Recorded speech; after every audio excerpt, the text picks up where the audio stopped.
예, 안녕하세요, 여러분. 자, 이제 오늘부터 저랑 맞습니다. 우리 매경 테스트를 달려볼 생각입니다. 우선 경제와 경영으로 나눠져 있는 것 알고 계시죠? 그 중에서도 이쪽 경제 파트 경영에 비해서 양이 많습니다. 문제량은 똑같은데 양 많고 그렇다고 한다는 거는 다른 말로 하자면 좀 더 어렵기 때문에 그만큼 변별력이 있는 파트죠. 그리고 하나 더 생각해 보면은 경영과 경제 중에 우리가 이제 문제를 출제하기 더 좋은 영역이다라고 한다면 경제 쪽이 좀 더 문제로 만들 만한 것들이 많이 있을 것 같아요. 물론 경영 쪽도 중요하긴 합니다만 우리가 어떻게 평가를 하는 데 있어서 약간 우리가 경제학을 본다라는 것은 조금 경영학을 본다는 차이점이 있겠죠. 이러한 경제학도요. 이제 우리가 영역이 나뉘게 됩니다. 미시와 거시와 그리고 국제경제로. 그 세 개를 나눈 상황에서 거의 3분의 1 정도? 사실은 제가 보기에 미시가 한 문제 정도 더 나오는 것 같아요. 한 13문제 정도? 이렇게 해서 약간은 좀 배분이 좀 더 많이 되는 13에서 14 정도 되니까 14문제 정도까지 나오는 것 같습니다. 그래서 이 파트에서 여러분들이 기초적인 것을 파악을 하시고요. 그 다음에 사실 미시가 전체로 확장된 것, 그것이 것이죠. 그러니까 미시를 확실하게 하게 되면 거실을 이해하는 것도 절대 어렵지 않습니다. 여러분들이 파악하실 때 일반적으로 미시와 거실에 대해서 너무 분류적으로 파악하시는 경향이 없잖아요, 있어요. 근데 우리가 미시에서 배웠던 이론을 전체 총이라는 의미로 확장해서 보는 것이기 때문에 물론 몇 가지 다른 개념들은 있습니다만 절대 어렵게 볼 필요는 없습니다. 플러스 국제경제로 가시게 되면은 실제 단원 수는 얼마 안 됩니다만 출제할 게 산적해 있는 파트죠. 그래서 역시 3분의 1 정도 나오는데 환율이나 수지 등등 이런 것들이 문제로 많이 나오는 것들이니까 우리가 차후에 다루도록 합니다. 그래서 보통은 이 앞부분에 대해서 우리가 할 것이 훨씬 더 많아요. 그리고 이제 단원을 보시면 알겠지만 이제 거시 파트에 비해서 미시 파트는 단원이 적지만 그 단원 하나하나 가지고 있는 함의는 굉장히 많습니다. 그래서 실제 강의 수도 많이 투여되기도 하고요. 예, 그렇습니다.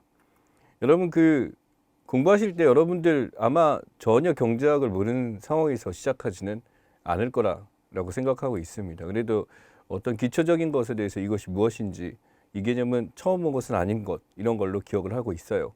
그렇다 보니까 저랑 같이 갈 때는 이제 이것을 한 번만에 안다라는 것보다는 우선 기본적으로 우리 책에 나와 있는 기본 개념들이 무엇인지 알고요. 그 다음에 문제에 대한 적용 그 다음입니다. 먼저 이 개념에 대해서 가장 표제어로 나와 있는 것들 여기 보시면 경제학의 정의 불연관한 한문 나와 있죠. 경제학이란 무엇인가 라고 이제 정리가 됐어요. 그 다음에 이러한 경제학을 이용해서 어떤 문제가 나올까 그 다음 영역이죠. 그러니까 우선 나와 있는 단어들이 뭔지 확인을 해보시고요. 메타적 접근입니다.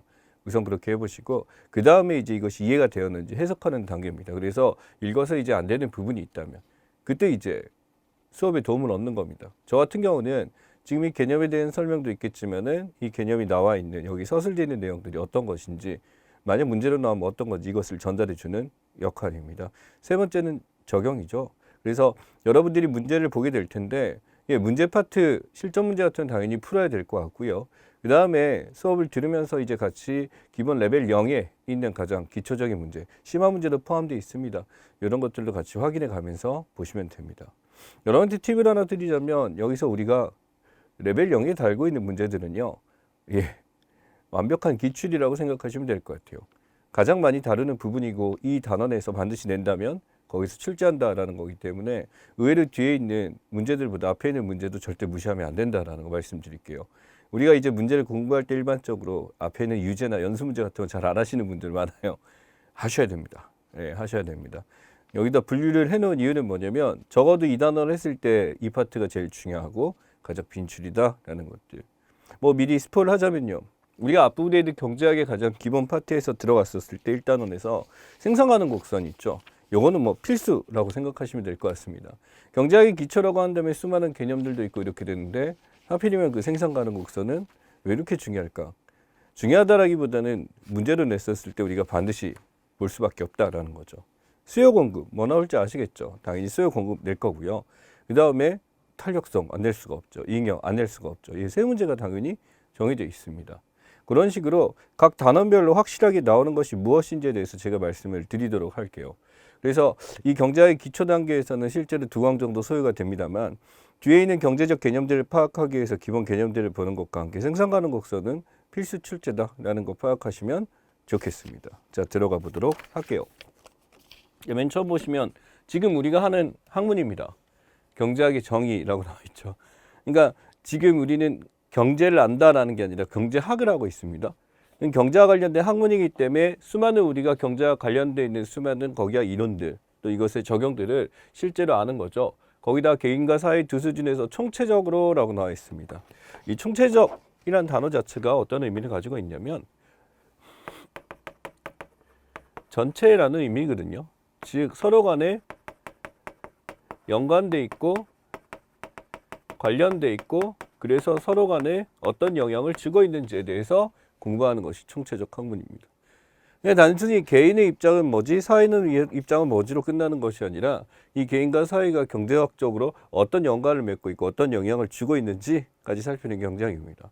그래서 어떤 이론을 공부하실 때 단순히 그 이론이 무엇이다에 빠져서는 안 되고 그 이론이 어디에다 영향 주고 변수는 독립 변수는 무엇이고 종속 변수는 무엇이고 이런 것들에 대해서 우리가 잘 정리를 하셔야 됩니다. 그 중에서도 이제 우리가 보는 거 경제학 정의 중에 애덤 스미스가 한 게 가장 중요하죠. 여기 보시면 뭐 국민의 부를 연구하는 학문이다. 그래서 국부론이라는 책도 있잖아. 그렇지? 그래서 이것과 관련된 것. 그렇다면 이 부와 관련된 것에서 어떤 개념들을 보는데 여기 나와 있죠. 생산, 분배, 소비와 관해서 우리가 문제들이 출제가 될 겁니다. 제가 아까 스포한 게 뭐였죠? 생산 가능 곡선이죠. 경제의 기초 파트에서는 가장 중요하다. 다른 것들도 당연히 중요하긴 합니다만 그 중에서 먼저 신경을 써야 될 게 바로 이 생산이다라는 거 기억하시면 좋겠습니다. 자, 가봅니다. 첫 번째 개념, 자원의 희소성입니다. 아니 이게 출제가 된다라는 그런 개념보다 물론 문제를 하나를 만들어 놓긴 했습니다만 자원의 희소성이라는 개념 자체는 우리가 굉장히 상용하는 단어 중에 하나예요. 실제로 우리 경제에서만 쓰는 게 아니라 다른 학문에서도 이 자원의 희소성을 기반으로 수많은 이론들을 펼쳐나가고 있습니다. 어떤 자원이 희소하다라는 것은 그러니까 그 자원을 얻기 위해서 우리가 얻고 싶어하는 마음은 있는데 모든 사람들이 얻고자 하는 만큼 그 자원은 충분치 않은 상황을 이야기해요. 내가 갑자기 콜라를 마시고 싶다라는 생각이 들 텐데 콜라가 언제든지 수도꼭지만 열면 나오는 거. 사실 수도도 세금을 냅니다만 퍼먹을 수 있는 거다라고 한다면 콜라는 희소성이 있는 건 아니에요. 근데 우리 콜라 먹기 위해서 어떻게 해야 돼? 슈퍼나 편의점에 가서 돈을 내죠. 그 돈을 낸다는 얘기는 먹고 싶다고 다 먹을 수 있는 게 아니다라는 거죠. 그러다 보니까 이러한 자원은 희소성을 갖고 있는 자원에 해당되게 됩니다. 사람들이 원하는 만큼 자기가 원하는 만큼 충분히 그게 있다면 그건 희소성이 없기 때문에 우리가 원치 않는 것이다 라고 하는 거죠. 여기 보시면 희소성은 인간의 욕망에 비해요. 이거에 비견해 경제적 자원이 부족한 상태. 그러니까 충분하지 않은 상태, 모자르기 때문에 이러한 희소성 때문에 우리는 경제학이라는 걸 공부합니다. 그 자원의 희소성은 무엇 때문에 나온 개념이면 우리가 경제학이라는 학문이 만들어지게 된 이유라고 볼 수도 있죠. 그래서 여기 보시면 세 번째 뭐라고 나왔나요? 무언가를 얻기 위해선 단란을 포기해야 된다. 사실은 우리가 콜라를 사러 가요. 근데 거기에 보면 수많은 미끼 상품들이 있죠. 1+1도 있고 여러 가지 상품들. 저 같은 경우는 그러니까 뭘 사러 갔다가 예를 들어 마트 같은 데 뭘 사러 갈게 라고 하게 되면 결국에 그 봉투에 수많은 물건들이 들어와 있어요. 이게 뭐냐면 그쪽에서 이제 내가 사려고 하는 것들 이상이 막 필요를 요구하는 것들이 있으니까 그렇다고 막 너무 많이 살 수는 없어요. 장본에 무슨 막 뭐 몇십만 원 막 이렇게 들어갈 수는 없기 때문에 한정된 자원 안에서 내가 가진 돈 안에서 이제 소비를 하는 거기 때문에 결국 난 수많은 걸 포기해요. 유기농을 살까 그냥을 살까라는 거. 콜라를 사면은 이 콜라도 맛있을 것 같은데 이 음료수도 맛있을 것 같은데 근데 포기를 해야죠. 두 가지를 다 먹을 수가 없으니까. 희소성이란 바로 뭐다? 상대적인 개념이다. 이 상대적이라는 것은 뭐냐면 이제 모든 것이 절대적이다라고 한다면 모든 자원이 이렇다라고 하게 되면 아닌 거고 이러한 양에 따라서 무언가를 얻기에 어떤 자원이 부족하다라는 건 욕망이 만약에 예전처럼 그렇게 크지 않다라고 한다면 이제 부족한 것도 적어지게 되겠죠. 예를 들어 여러분 전어 같은 경우는 예전에 버리는 생선이었대요. 그러니까 사람들이 소비하고자 하는 양보다 너무 많이 잡혀가지고 썩혀두거나 막 사료로 쓰거나 그래서 젓갈로도 먹고 그랬죠. 근데 어느 순간 뭐 전어가 무슨 도망간 며느리가 돌아온다더니 그러한 어떤 캐치프라이즈를 만들면서 비싼 생선으로 바뀌었어요. 근데 그 비싼 생선으로 바뀐 전어가 사실은 이전에는 그렇게 막 뛰어난 그건 아니었는데 음식은 아니었는데 어느 날 사람들이 이게 맛있다라는 생각을 하기 시작하게 되면서 굉장히 가격이 비싸지고 귀한 생선으로 바뀌게 되죠. 그러니까 이게 뭐냐면 어느 순간 희소성이 생기게 된 겁니다. 그전에는 주어가지도 않았는데. 자, 그래서 해당 자원에 대한 욕망이 존재하지 않으면 희소하지 않은 자원이다. 그러니까 그 자원을 더 이상 얻고 싶어 하지 않는다라고 하게 되면 더 이상 희소성은 없는 거예요. 개똥도 약에 쓰려면 없다죠. 근데 약에 쓸 일이 없으면 개똥은 뭐 하는 거? 버리는 거죠. 가지고 싶어 하는 사람 없겠죠. 희소성이 없다죠. 절대 부전량이 아무리 풍부하려도 욕망이 그보다 크면 해당 자원은 희소한 자원이 된다. 모래라고 해봅시다. 예전엔 모래가 무슨 의미가 있었을까요? 그렇게 중요하지 않은 건데 갑자기 기온이 높아지게 되면서 이 해변가에 있는 모래가 이제 점점 부족해지기 시작하는 거예요. 더군다나 이러한 모래에는 SI, 실리콘이라는 성분이 있어서 우리가 알고 있는 반도체라든지 또는 플라스틱 서절에 들어가는 그런 성분이 나오기 시작하면서 양질의 모래가 중요하게 됐어요. 우리는 모래 그러면 그냥 해변 가서 막 주워도 되는 거다라고 알겠는데 이제는 어느 순간 그 모래의 숫자가 부족해지고 사용하는 것도 많아지다 보니까 어느 순간 희소한 자원이 될 수도 있다라는 거죠. 자원의 희소성이었습니다. 자, 그다음 기회비용입니다. 기회비용 같은 경우는 경제적 자원의 희소성으로 인해 모든 경제 주체는 선택의 상이 증명하게 된다. 경제적으로 합리적인 선택은 선택을 통해 얻는 것과 선택을 통해 있는 것의 가치를 비교해야 된다. 그래서 우리가 이 기회비용이라는 것을 잘 생각해 보면 이렇습니다. 내가 어떤가를 사하기 위해서는 뭔가 포기해야 되는 게 있어. 여러분은 지금 이 수업을 선택했어요. 수업을 듣고 계세요. 수업을 듣고 있는데 사실은 뭐 지금 친구를 만날 수도 있고 뭐 게임을 할 수도 있고 잠을 잘 수도 있고 영화를 보러 갈 수도 있고 여러 가지 선택할 수 있는 것들이 많이 있었을 거야. 근데 여기서 무엇을 선택했냐면 맞아요. 매경 테스트를 수업을 듣겠다. 성적을 잘 받겠다라는 걸 선택을 하셨어요. 그렇게 해서 여러분들이 포기한 것들이 굉장히 많아요. 공부가 왜 재미없냐면요. 공부를 하지 않을 수 있는 것을 포기했기 때문이야. 공부를 안 하고 할 수 있는 것들이 굉장히 많잖아요. 공부가 너무 재미있어라고 하는 것은 전 좀 아닌 것 같아요. 그러니까 그 사람은 공부를 그렇게 많이 해본 사람이 아니에요. 공부를 많이 해보게 되면 공부는 별로 재미가 없어요. 저는 그렇게 생각해요. 그러니까 공부를 많이 한 사람이 재밌다라고 표현하는 것은 물론 그 사람이 원하는 공부를 할 수 있을 때지만 여러분의 입장에서 정말 재밌는 것은요. 금방 완성이 될 거예요. 재미있기 때문에, 즐기기 때문에. 만약 경제가 너무너무 재밌어서 이렇게 된다라고 한다면 제 수업보다도 오히려 이미 경제적으로 여러분들이 수많은 책을 읽고 공부를 해놨을 거예요. 그렇기 때문에 수업이나 이런 걸 안 들어도 충분히 문제를 맞출 수 있었을 거예요. 예를 들어 좋아하는 가수의 노래 같은 경우는 우리가 따로 쓰고 외우지 않아도 한 번만 들으면 외워져요. 근데 듣기 싫은 가곡이나 이런 것들은 막 그 가사를 외우고 정리하고 해야 돼요. 왜? 좋아하지 않으니까 라는 거지. 그러니까 이게 기회비용이에요. 내가 지금 원하는 것을 선택했었을 때 포기해야 돼야 하는 것. A를 만들어 봅시다. A라는 친구, B라는 친구, 두 친구가 사귈 기회가 있어요. A라는 친구를 사귀게 되면 B를 포기해야 돼요. 그래, A가 좋으니까. 라고 할 수 있어요. B를 선택해요. 그럼 A를 포기해야 돼요. 근데 계속 꿈에 A가 머릿속에 나와요. 그러면 이게 뭐가 큰 거? 예, 포기한 것이 큰 거예요. 즉, 기회비용이 크다라고 합니다. 그래서 어느 하나를 갖기 위해서 포기하면 대안의 가치 여기 나와 있죠. 여기서부터 가야죠. 포기해야 되면 대안의 가치를 기회비용이라고 한다. 어떻게 보면 우리가 경제를 이야기해서 이 기회비용이라는 걸 반드시 알아야 되고 기회비용을 최소화한다는 것을 우리가 매우 중요합니다. 스티브 잡스가 대학 졸업 포기했대요. 그 하버드, 스탠포드를 다 포기하고 애플을 창업한 이유도 대학 졸업장보다 오히려 포기한 애플 창업이 훨씬 더 낫기 때문이다죠. 자기가 대학을 다니면 애플 창업을 계속 할 수가 없었을 테니까 힘들었다라는 거죠. 그러니까 이게 보게 되면 선택으로부터 얻는 가치와 포기한 대안 경제학에선 합리적 선택입니다. 바로 이 기회비용 갖고 우리가 판단할 때 알 수 있는 것은 여기 나와 있는 합리적 선택을 하기 위해서 우리는 기회비용을 따져서 내가 고른 가치가 가장 뛰어나구나 라는 것들. 책을 살 때도 그래요. 그냥 2권을 다 살 수도 있고 3권을 살 수도 있어요. 심지어 인강을 선택할 때에도 수많은 인강을 다 살 수도 있어요. 근데 이 수많은 인강을 다 사도 기회비용 발생합니다. 왜냐면요. 여러분에게 주어진 시간은 한정되었기 때문이에요. 그렇기 때문에 여러분이 어떤 인강을 듣게 되면 다른 인강을 들을 시간이 없게 되죠. 그때 발생하는 기회비용이에요. 예를 들어 우리가 돈이 한정돼 있다라고 한다면 선택할 수 있는 인강이나 책은 한정돼 있을 거예요. 그게 기회비용이 발생하게 되는 겁니다. 기회비용은 항상 우리가 무언가를 할 때 선택되는 것이기 때문에 반드시 정리하고 하셔야 됩니다. 합리적인 선택을 위해서 하는 것. 생산 가능 곡선입니다. 자, 여기서는 가장 중요한 개념이에요. 체크를 꼭 하셔야 되고요. 이 생산 가능 곡선이 가장 중요한 이유는 이렇습니다. 문제를 꼭 내요. 외형 테스트에서 이 생산 가능 곡선에서 표를 낼 수도 있고요. 아니면 이렇게 그림을 그려서 낼 수도 있으니까 반드시 기억하셔야 됩니다. 묻는 문제 중에서는 우선 이 선 위에 있어야 되는데 선 바깥에 이런 거 있잖아요. 이 선 바깥에 있는 것들이 반드시 보기에 있을 겁니다.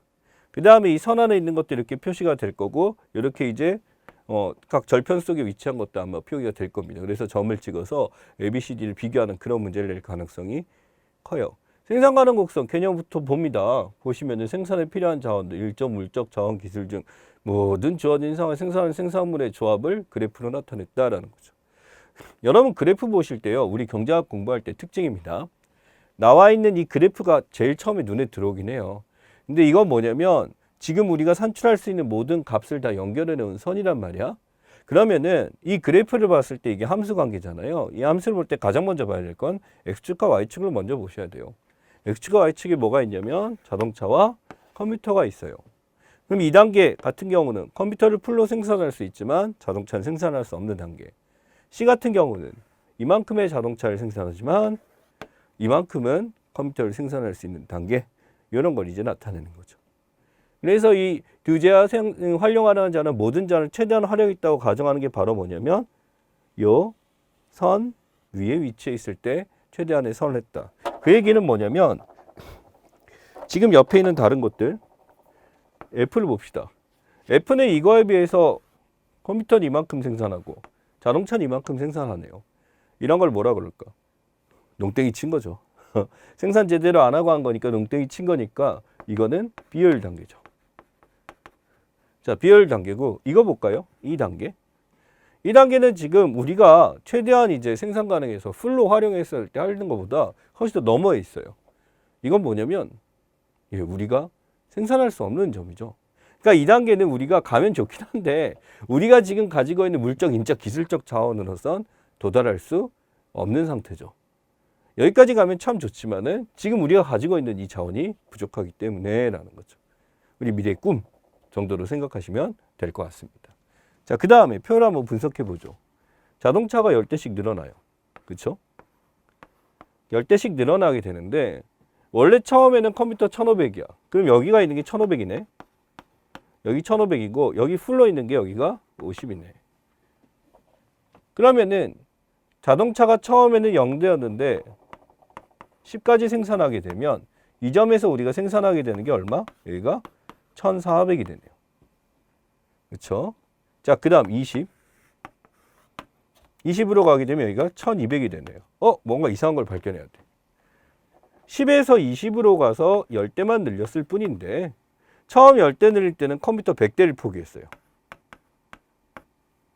두 번째로 갈 때는 컴퓨터 200대를 포기해야 돼요. 세 번째로 갈 때는 400대를 포기해야 돼요. 이거 뭐야? 계속 증가하는데? 바로 뭐냐면 우리가 지금 무언가를 얻기 위해서 포기해야 되는 것. 바로 이 개념. 포기해야 될 것들을 기회 비용이라고 합니다. 생산 가능 곡선은 한눈에 이 기회 비용을 보여주고요. 이 포기해야 될 것들을 얼마나 이제 커지는 데 대해서 우리가 알 수가 있는 것 중에 하나입니다. 그래서 여기서 보시면 10에서 20 갈 때 점점 포기해야 되는 게 커지는구나 라는 걸 이렇게 알 수가 있어요. 이게 바로 뭐냐면 기회비용이 뭐 된다? 체증. 증가한다. 기회비용이 체증된다 라고 부르는 것 중에 하나입니다. 자, 그렇다면 이 설명에 대해서 나온 걸 한번 보죠. 생산 가능 곡선. 표는 한경제가 보유하고 있는 자원을 생산 가능한 컴퓨터 조합이다. 1500대 풀, 50대 풀로 생산할 수 있다고 하자. 근데 10대씩 늘어나는데 갑자기 생산은 보다 큰 때. 처음엔 100대, 두 번째 200대, 400대, 500대씩 포기하는 게 늘어난다. 이것을 뭐라 그런다? 기회비용 체증이라고 한다. 그래서 여러분 생산 가능 곡선이 나왔을 때 이 기회비용 체증에 대한 개념을 꼭 냅니다. 어떤 것을 선택할 때 포기해야 될 것은 점점 더 늘어나기 때문에. 그럼 포기해야 될 게 커지면 무조건 손해인가요? 잘 생각해야 돼요. 우리한테 필요한 자동차가 분명히 있어야 되죠. 자동차 한 대도 없이 컴퓨터만 갖고 살 수가 없는 거니까 그럼 컴퓨터가 필요하긴 하지만 또 컴퓨터가 풀로 사게 되면 자동차가 없잖아요. 그것도 생각을 해야 되겠죠. 그래서 그러한 것들을 우리가 생각할 때 이 기회비용 가장 적절한 선이 무엇인가, 우리에게 필요한 것이 무엇인가. 이때 이제 우리가 알고 있는 무역이 발생하게 되는데요. 외국과 교류를 통해서 혹은 국제경제 파트에서 보게 되겠습니다. 자, 생산 가능한 점과 불가능한 점이 있어요. C와 D가 있었고 불가능한 점이 있었는데 생산 가능 곡선 위에 놓인 두 점은 해당 경제에서 효율적으로 생산할 수 있는 상태를 이야기한다. 자, 아까 그래프로 치자면 C하고 D, C하고 D고 E 여기 있고 여기 B라고 해보죠. 자, 그래서 여기 보면 C하고 D 같은 경우는 생산 가능 곡선이 효율적으로 생산할 상태. 우리가 지금 갖고 있는 자원을 무조건 섞기 때문에 일종의 완전 고용이 일어난 상태라고 이제 파악할 수가 있습니다.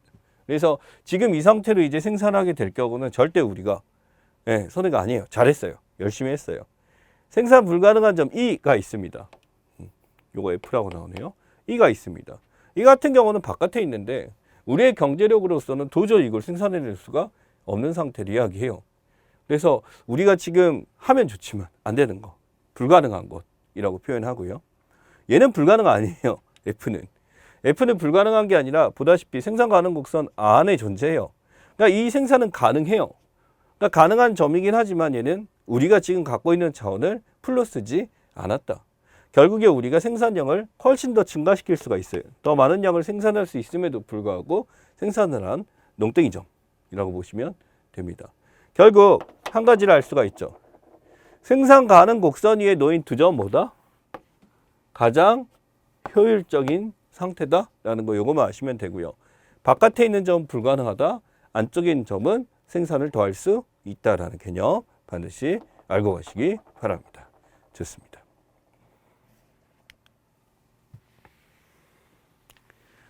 자, 그 다음 생산 가능 곡선 자체가 이동을 하기도 합니다. 보다시피 생산 가능 곡선 이렇게 이동하게 되면 아까 C하고 D가 여기에 있어서 C하고 D가 여기에 있었는데 바깥에 있는 이 점, 바깥에는 이 점입니다. 이 점이 있는 이곳, 뭐 예를 들어 뭐 여기 X점 있다고 해봅시다. 일로 갈 수도 있고. 이렇게 됐다라는 거는 바로 뭐냐면 생산 가능 곡선이 이동을 하게 된 거예요. 왜 그랬을까? 맞아요. 우리가 갖고 있는 자원의 양이 많아졌기 때문이죠. 갖고 있는 자원량이 충분해지고 우리가 가용할 수 있는 경제력, 생산력이 높아진다라고 한다면 이렇게 되겠죠. 여기 나와 있습니다. 기술이 발전하거나 또는 생산에 투입할 수 있는 생산 자원이 많아지면 생산 가능 곡선은 바깥쪽으로 이동하게 된다.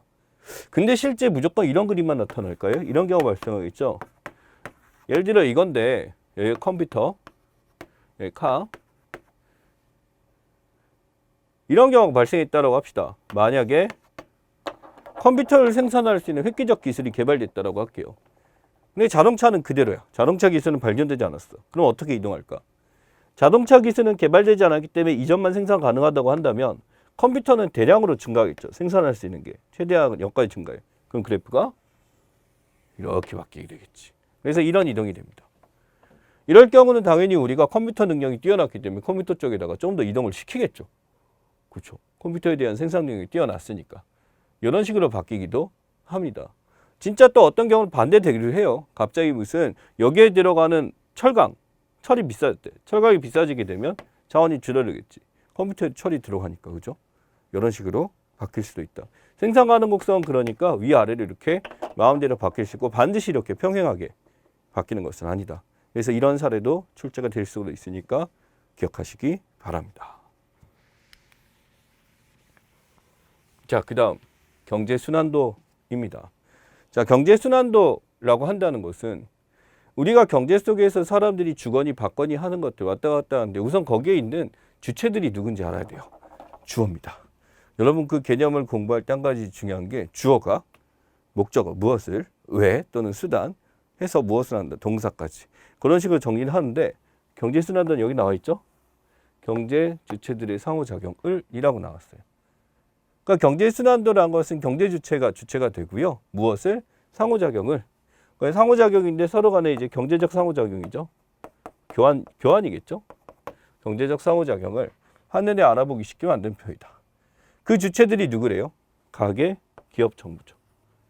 그래서 우리가 알아야 될 건 이 가계가 무엇인지, 기업이 무엇인지, 정부가 무엇인지, 그리고 각 역할은 무엇인지 우리가 정리를 잘 해주셔야 됩니다. 이들이 재화 서비스 시장 그리고 생산 요소 시장에서 어떻게 움직이는지 보여준다. 자, 우리가 시장을 파악하기 위해서 알아야 돼요. 재화 시장도 있고요. 서비스 시장도 있고요. 그 다음에 생산 요소 시장도 있습니다. 그러면은 각 재화와 서비스 같은 경우는 우리가 알 수가 있는데 생산 요소는 무엇이지? 라는 거죠. 생산 요소란 건 이렇습니다. 우리가 무엇을 생산하기 위해서 반드시 필요한 인그레디언트를 얘기하죠. 그럼 우리가 예를 들어 지금 이 앞에 있는 분필을 생산해 봅시다. 우선 분필을 생산하기 위해서 제가 보기에는 이걸 만들기 위한 노동력이 필요해요. 노동력이 필요하고 이 재료가 어디서 오겠죠? 그렇죠? 재료가 온 데 대해서 한국에서 나면 한국 걸 쓰겠지만 외국에 수입하면 수입을 하겠죠? 수입을 해야 됩니다. 자본이 필요하죠. 자, 그럼 노동력도 있고 자본도 있다. 재료가 들어왔어. 어디서 만들어요? 건물이 있어야죠. 땅이 있어야죠. 토지가 있어야 됩니다. 최근에는 여기다 이제 경영이라는 요소를 집어넣기도 하는데 우리가 경영이라는 에서 보고 기본적으로 우리가 알고 있는 3대 생산 요소는 이렇습니다. 그럼 노동과 자본과 토지는 누가 이제 활용하죠? 기업이 활용하죠. 기업이 이것을 활용합니다. 그럼 이걸 공급해 주는 건 누구냐? 그렇죠. 가계죠. 가계가 기업에게 노동과 자본과 토지를 공급해 주는 역할을 합니다. 왜냐하면 토지의 주인은 개인이고 노동력도 사람들이 갖고 있는 거, 가게가 갖고 있는 거고 자본 역시 가게가 저축한 돈으로 은행에 저축한 돈으로서 그걸 투자 자금 빌려가서 하는 거니까. 정부는 여기서 어떻게 할까요? 이 둘 간의 이제 활동에 대해서 제어하고 세금을 받고 공공재를 투여하고 관리를 해주는 역할 하겠죠. 그래서 여기서 이제 이들이 어떻게 바뀌는지 보는데 우선 단순 모형 첫 번째 가계부터 확인을 해보도록 하겠습니다. 가계. 경제생활의 단위로서 가정 또는 가족. 어려운 거 아니에요. 가계라 그래서 뭐 특별한 단어가 있는 건 아닙니다. 자신들이 보유하고 있는 생산 자본 요소. 자, 나오죠. 결국 이 노동과 자본은 누가 가지고 있다? 가계가 가지고 있는 것이라는 거 알고 계시면 좋습니다. 이걸 생산 요소 시장에 제공한대요. 가계가 가지고 있는 이것을 어디다가? 생산 요소 시장에 투여한대요. 그러면 이 시장에 갖고 구매하는 사람이 누구? 기업이 사는 거죠. 이렇게 되는 겁니다. 그래서 생산 과정에 투입할 수 있도록 한다. 가계는 생산 요소의 재제공 대가로서 기업들로부터 소득을 얻게 된다. 자, 소득인데 이 소득의 종류가 여러 가지가 있을 거예요. 한번 봅시다. 노동에 대해서 무엇을 받죠? 임금을 받겠죠. 자본에 대해서 뭘 받을까요? 제가 여러분이 저금을 하게 되면 석 달마다 찍히는 거 있죠. 뭐라고 나왔어요? 이자라고 나오죠. 이자. 그 다음에 토지입니다. 땅을 공급하게 되면 뭘 받아요? 지대를 받죠. 그래서 이러한 임금, 여기다 임대료, 그 다음에 자본을 짓고 이자를 받게 된다라고 하는 거. 그래서 각 생산 요소 시장에서 결부되어 있는 대가들도 이것을 뭐라 그런다? 가계의 소득이라고 합니다. 가계의 소득. 우리가 이런 소득으로 먹고 살게 되는 거죠. 이러한 소득을 얻게 된다. 이렇게 하는 사람 가계는 재화 서비스 시장에서 기업이 생산한 물건을 구매한다. 자, 그러면 여기서 발생한 가계 소득은 다시 또 어디로 가? 생산물 시장에 투여돼 가지고 무엇을 구매하죠? 재화나 서비스를 구매하게 되는 거죠. 이 그림이 어떻게 구성되어 있냐? 한번 봅시다. 우선 가계만 먼저 보죠. 가계만 먼저 보시게 되면 가계는 지금 뭘 공급합니까? 노동과 자본과 토지를 생산 요소 시장에 공급하게 됩니다. 그럼 노동에 대해서는 임금을 받고, 자본에 대해서는 이자를 받고, 토지에 대해서는 임대료를 받고, 그럼 주식 투자나 이제 여기에 대해서 이제 이윤을 이제 받게 되기도 하죠. 그래서 이러한 생산 요소 시장에서 이러한 투자를 통해서 받게 되는 것, 이 받게 되는 것을 뭐라 그런다? 소득이라고 부른다라고 하는 거. 그럼 이 소득을 갖고 지출합니다. 물건 사야죠. 예를 들어 제 부인이 새콤달콤 사달래요. 있는지 모르겠어요. 요새 봤는지 모르겠는데 아무튼 왜 새콤달콤이 필요한지는 대충 예측을 하실 수 있겠죠. 아무튼 신걸 사오래요. 예, 그래서 가면 이제 제가 이제 열심히 수업을 하고 번 돈을 노동을 임금을 가지고 그 돈을 갖고 이제 물건을 사갖고 옵니다. 어디로? 생산물 시장으로. 그런 기업은 이것을 공급하는 역할을 하겠죠. 자, 그래서 이러한 흐름인데 이 전 단계를 보죠. 기업입니다. 기업은 여기서 무슨 역할을 한다면 이제 생산 요소, 우리가 알고 있는 노동, 토지, 자본을 결합합니다. 노동과 토지와 자본을 결합합니다. 다 더하게 되면 새로운 부가가치를 창출한다. 목표죠. 이런 새로운 부가가치가 창출되지 않으면 기업이 아닙니다. 즉 기업은 새로운 부가가치를 창출하면서 무엇을 추구한다? 이윤을 추구하는 것이 기업의 기본 이념입니다. 그래서 가게로부터 제공한 생산 요소인 생산을 하고 이어 재화 서비스에 공급한다. 생산을 통해 벌어들인 수입을 생산 요소 제공하는 생산적인 사람들에 지급해야 되는데 이때 임금 이자로 된다. 이렇게 지급하고 남은 수입 뭐라 그런다? 이윤이라고 한다. 우리가 이제 투자할 때 들어가는 비용들이죠. 이러한 비용들을 빼고 나서 남은 것들을 기업의 이윤. 그래서 이윤이 많으면 당연히 운영을 잘하는 기업이겠지. 한편으로 이럴 수도 있겠죠. 그 이윤을 남는 게 굉장히 불합리하다라는 경우도 있겠죠. 이 시장이 실패한 경우인데 그런 경우도 우리가 공부를 하게 될 겁니다. 그래서 보시면 역시 기업 역시 생산요소 시장에서 이것을 구매하고 재화 서비스를 공급하는 그런 역할을 하고 있습니다. 자, 그러면 이 가게와 기업의 입장에서 봤을 때 가게와 기업은 서로 상호작용한다. 근데 여기서 보시면은 생산요소 고용한다 라고 나와 있어요. 근데 여기 보시면 이런 게 나와 있습니다. 만약에 순환 과정이 활발해 더 많은 재화 서비스가 생산되면 쉽게 얘기해서 GDP가 올라가죠. 우리가 생산하는 양이 많아져요. 자동차가 엄청 많이 팔리고 갑자기 서비스가 화랑이 되고 예를 들어 갑자기 우리나라에 들어온 관광 서비스가 화랑이 되면 그때 뭐라 그래? 무슨 호황이라고 하죠. 잘 안 되면 불황이라고 하죠. 일종의 그 외국인 관광객들이 처음 찾아올 때 가는 데가 명동거리잖아. 근데 명동거리가 텅 비어 있대. 그건 뭐야? 관광이 별로 안 온다라고 하는 관광 불황 이런 식으로 하고 자동차가 갑자기 막 세일을 엄청나게 많이 해요. 많이 팔려서가 아니라 너무 안 팔려서 막 밀어치기, 막 떨이를 하는 거야. 그렇게 되면 역시 불황이죠. 그래서 이러한 경우 생산 규모가 지속적으로 확대되는 형상을 경제 성장이라고 부른다.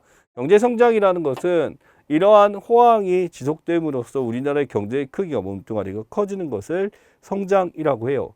발전과 다른 개념이에요. 그냥 몸뚱이가 터지는 거야. 이렇게 몸뚱이가 너무 커지게 되면 어느 순간 빵 버블이 될 수도 있겠지. 그치? 일본 얘기입니다. 자, 그 다음 세 가지 경제 문제입니다. 세 가지 경제 문제라고 했었을 때 우리가 기억해야 될 건 이렇습니다. What? How much to produce 나와 있어요. 우리가 얼마나 생산할 것인가 라고 나와 있죠. 무엇을 얼마나 생산할 것인가. 지금 우리가 생산할 때 뭘 만들지? 우리 뭐 팔지? 라고 하는 거죠. 가게를 차린다고 했었을 때. 그게 바로 이겁니다. 무엇을 얼마나 생산할 것인가. 그래서 우리가 자원인데 이것을 어떻게 활용할 것인가 라고 하는 건데 그중에서 아까 우리가 봤었던 자동차와 컴퓨터를 생산하자 또는 자동차 컴퓨터를 몇 대 생산하자 라고 하는 것이 이겁니다. 그래서 우리가 경제를 다룰 때 항상 우리가 생각하는 것 중에 하나고요. 두 번째, how to produce, 어떻게 생산할 것인가. how to 나와 있죠. how to라는 것은 way, 방법에 대한 문제입니다. 그럼 우리가 어떻게 생산하지? 예를 들어 외주를 줄까? 아니면 우리가 공장을 만들까? 아니면 오일 막까? 우리가 전부 다 손으로 만들까? 라고 하는 것들. 그래서 어떻게 생산할 것인가에 대한 얘기예요. 결국 이 어떻게 생산할 것인가에 대해서 이제 방법이 만들어지겠죠. 손으로 직접 만들기도 하고, 그치? 또는 기계를 이용하여 하기도 하고, 그럼 생산 비용 달라지죠. 손으로 직접 만들면 처음에 투자 비용은 적겠지만 지속적으로 들어가는 임금이 많다라고 한다면, 처음에 이제 기계 설비를 한 번에 들여놓는다라고 하게 된다면 처음에 들어가는 투자 비용이 굉장히 많겠죠. 근데 이후에 들어가는 건 관리 비용만 들어가겠죠. 그래서 여기에 어떤 기술을 적용하느냐, 기술도 문제죠. 어떤 기술을 도입하느냐에 따라서 생산 요소 해상도 달라지게 된다라고 하는 거. 자, 그다음 from, for whom입니다. 누구를 위하여라고 나와 있죠. 결국 우리가 만드는 것 자체가 누구를 위하여 생산하냐라고 한다는 것은 결국 재화 서비스를 누구에게 분배에 대한 문제입니다. 우리가 알고 있다시피 여기서 이제 생산할 때 우리가 항상 생각해야 될 게 또 여기서 나타나는 이윤을 어떻게 나눠줄 것인가 또는 재화를 어떻게 나눌 것인가가 굉장히 중요합니다. 여기 보면 중세는 신분에 따른 경제, 한때는 재산이 많은수록 분배가 이루어지기도 하였다. 이게 무슨 아리스토텔레스가 얘기한 정의거든요. 예전에는 뭐 사회에 끼친 업적이 높으면 분배하고 이렇게 됐고 귀족적 지위가 높을수록 분배했는데 이런 경우도 있습니다. 근데 우리 경제는 뭔가요? 당연히 이러한 경제를 생산함에 있어서 그 기여 정도가 큰 사람에게 분배를 하는 게 원칙이죠. 원칙인데 그 원칙대로 잘 안 지켜지는 경우가 있습니다만 결국 이런 분배가 제대로 안 돼. 뭐 사장 아들이라고 막 출근도 안 했는데 월급 막 가져가. 이렇게 되면 효율적으로 재화 서비스를 생산한다고 하더라도 구입하는 사람으로서 지속적 성장이 어렵다. 결국 이 분배 문제는 굉장히 중요하다라고 보시면 될 것 같습니다. 자, 우선 경제의 기초는 이 경제 문제에 대해서 우리가 기본적으로 머릿속에 집어넣고 이제 그 다음 단계로 넘어가서 확인하도록 하겠습니다. 우선 여러분들 말씀드릴게요. 이 경제 문제까지 이제 확인을 했고 그 다음에 가시면은 OX 문제와 그 다음에 각 문제, 기본 문제가 있습니다. 이 문제에 대해서는 제발 수업을 듣기 전에 미리 확인을 해보시고 풀어보시고 의문점도 생각해 보시고 오답에 대해서 왜 오답인지 정리도 해보시고 그 오답을 뭔지 모르겠어. 왜 이게 오답인지 모르겠어. 내가 답을 썼는데 왜 이게 답이 아니지?